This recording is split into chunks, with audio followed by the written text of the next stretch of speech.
So basically, academic advising, just to give you guys a background on what it is and the purpose and function of it.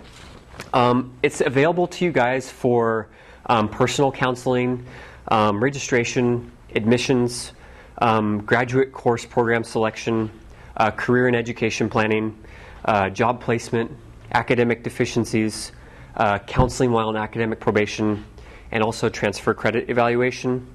And basically what this can, we're still working on assigning advisors for you guys. So we're going to have that done by this week, and we're going to let all of our students know who your official advisor is that you can contact on an appointment basis, or you can come in and see on a walk-in basis. So the advisors will be available for you guys Monday through Friday on an appointment basis. We're still working on setting up walk-in hours for you guys. We're going to be documenting the correspondence, so whatever transpired that day, we'll make sure to document it in our system roll call. We'll also be available for online counseling if you can't make it in here or you have transportation issues. And we're working on making students. We would like for you to see your advisor maybe once every quarter if you guys can make that happen. The other things I was going to talk about, the next one was actually going to be Moodle. Anybody ever heard of Moodle? It's a first for most of you guys. There we go. All of our MBA classes, they have 36 hours in the classroom, and then there's a 4-hour requirement that's done online through Moodle, which is the online platform. And basically what you're going to do, you can go to our homepage, ssu-usa.org,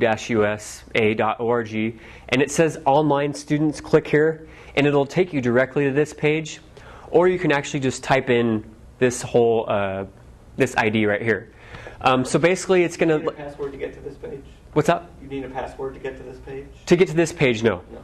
It's only once you log in, then you're going to need a username and password.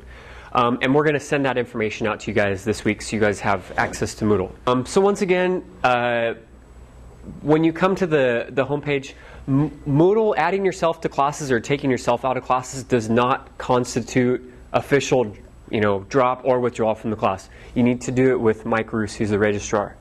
So once again, Moodle is just a supplement to your classes. So it's not a registrar function, okay?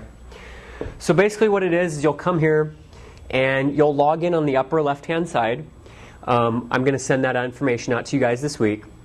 And basically all you're going to do is you're going to click on your appropriate course.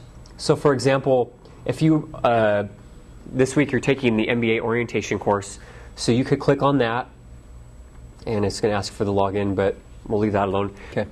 So once you log in, it's going to look just like this.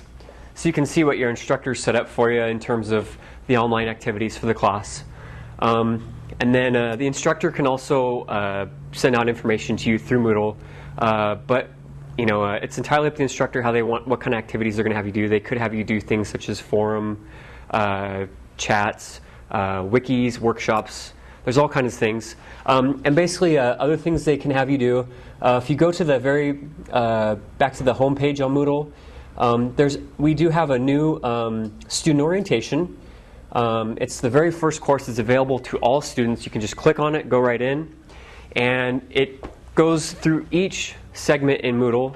We have a whole entire Moodle guide. So if you're like, how do I change or how do I add my picture? It's totally discussed in there because all students, we all like to have our picture up there next to whoever we are. How do you change your profile? What is a forum? What is a chat? How do I do this in Moodle? How do I do that in Moodle? So if you click right here, this should answer the majority of your questions. I also have an FAQ set up for you if you're still not sure. And once again, you can contact me at any time if you're not sure what's going on in Moodle or if you have questions. So, and that's accessible for all students right now as of today. So are there any questions on Moodle? Again, the purpose... Right now you meet 9 weeks for 4 hours at a time. So that's 36 hours of instruction. So we're required by accreditation to have 4 more hours of instruction, which is delivered through Moodle. Okay? Academic integrity, basically, like, you're submitting your own work, you're submitting your own assignments, you're not, looking at your classmates' paper and saying, oh, those answers look kind of good. Making sure that it is your original work. And I think one thing that we really wanted to talk about today, we have a new software. It's called turnitin.com. Actually, what turnitin.com is we're going to be working with our instructors, so all students will be submitting their assignments here first.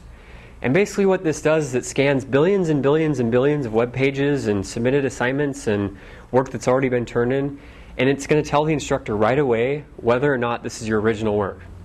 So we're going to make sure all of our students know about this quarter, because, and we're just letting you guys know today, because it's been an issue in the past, and we want to make sure that students are creating their own work.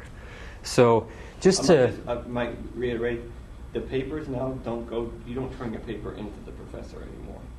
You turn your paper in to turn it in, and then turn it in gives it to the instructor. It's new. So the instructor's going to know before they ever read it, they're going to know whether or not you plagiarized anything. Would you try to copy something from a website? You know, and computers are pretty smart. They just come in and figure it out. So just don't.